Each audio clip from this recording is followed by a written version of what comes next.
David Fincher is one of the best directors of the last 30 years, and he has a new movie, The Killer, coming out in November, and it was actually kind of soft released in theaters in October.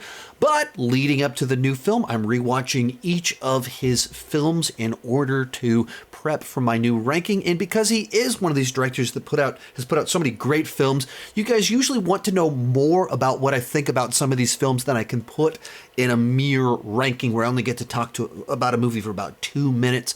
So over here on my second channel, I wanted to put out extra thoughts on some of these movies, my extended ramblings or whatever you want to say about them. And they're not exactly reviews. They're kind of reviews. They have elements of that. And some of that is just kind of my insights, my perspective in different ways. And with a few of these, I actually did videos like this back when Mank came out, but I only put them out as Patreon exclusives. And I thought, since I'm planning on doing this for each of the movies, I might as well just re-release those videos over here on the second channel for everyone to be able to see, rather than having to make 3 additional videos that I have already made. With that said, that's what I'll be doing with The Social Network, 7, and Zodiac. And here we go.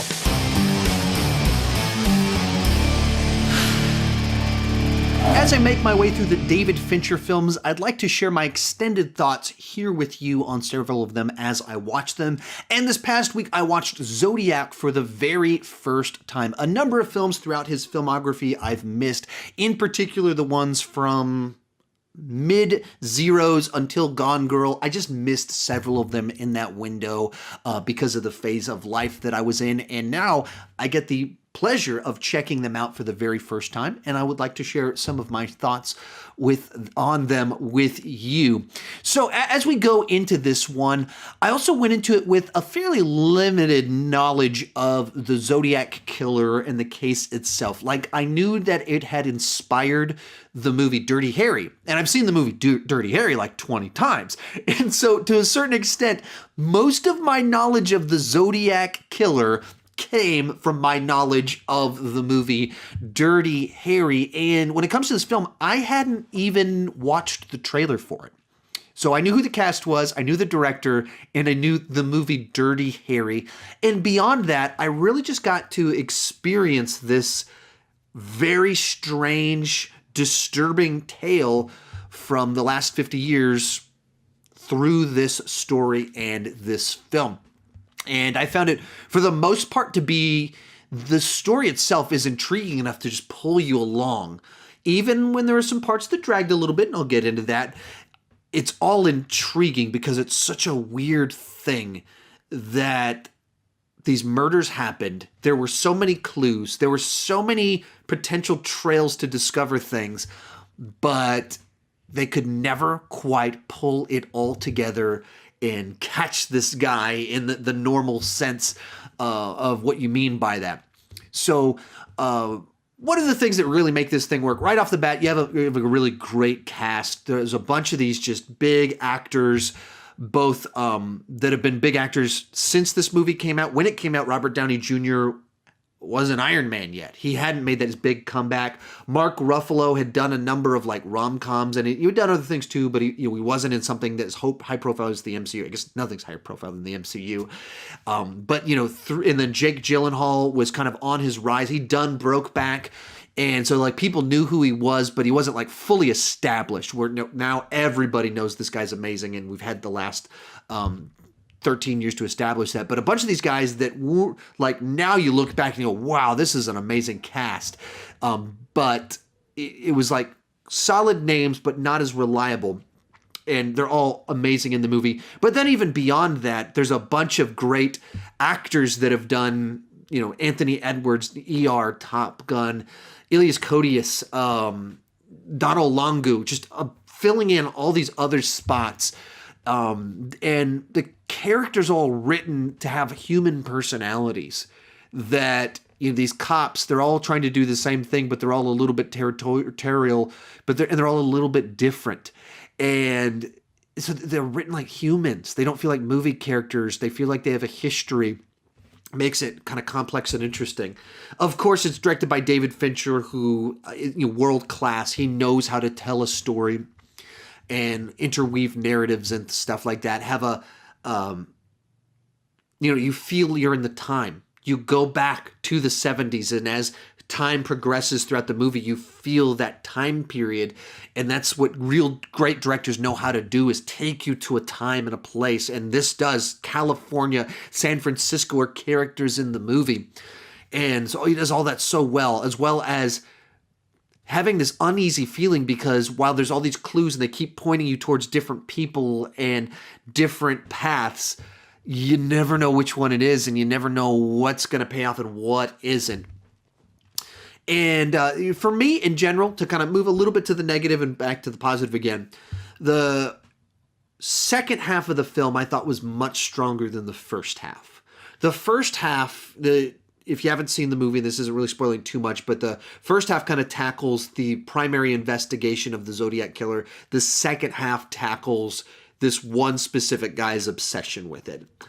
And so the first half of the movie is very much an ensemble piece, and it's driven by when events happened. This happened, then this happened, then they discovered this, then this letter was written. And so you see different characters at different places, and you get a flavor for some of the themes of the movie, but because we're going through all these different groups that all have different things driving them, I didn't latch onto it as much. But then you get to the second half of the movie, and it really, Jake Gyllenhaal's character becomes the lead. And we're following him and his investigation. And so you feel much more the character arc. It's more personal. You can latch on to like his wavelength, how he's thinking, and that drives things. When he's interested in something, you're interested in it, as opposed to I'm watching it waiting for the next revelation, waiting for the next detail. And even as we were watching, I didn't know that the movie was structured like this. I didn't know that was going to happen.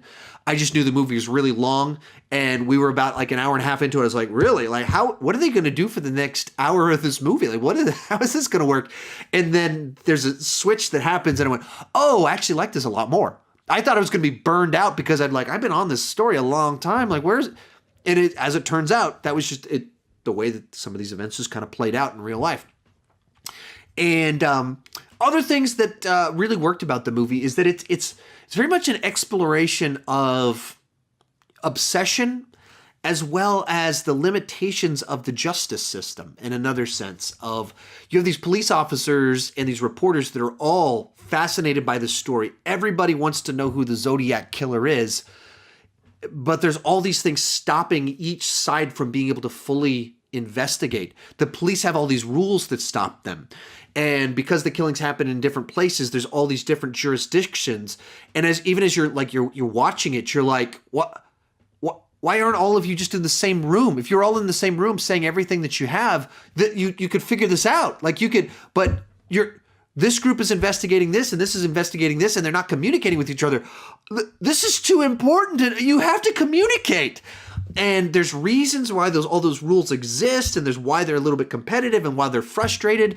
But as you're watching it, you're like, oh, wow, this makes a lot of sense as to why so many cases go unsolved. Likewise, when the reporters get in on it, they're doing things that, as the public, we want them to do, but then through the story, you realize, oh no, when you do that, you create problems for the police. Don't reveal all this information. And then when it kind of gets to the Jake Gyllenhaal's plot line, things start happening, and you're fascinated because there's just no police officers are still actively investigating it. And they have rooms full of evidence, and there's a guy willing to dedicate years of his life, and they're only kind of helping him and kind of holding him back because he's a civilian. He doesn't have any right to see that information.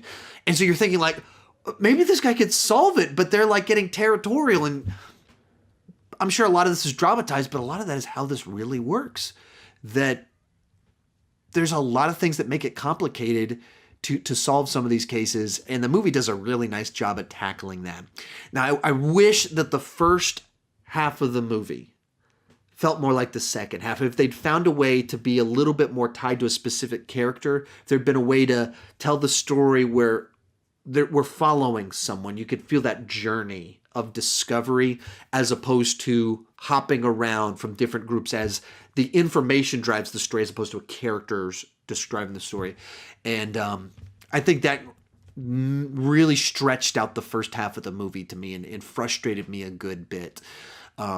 Still a great movie, but not quite as good as maybe it could have been if it had just done what it did in the second half of the film for me. So overall, I think I would go with a B+, A-, somewhere in there. Very good, but definitely some things that hold it back from that top level score for me. Let me know what you thought down below in the comment section, and thank you so much for your support over here on Patreon. I greatly appreciate it.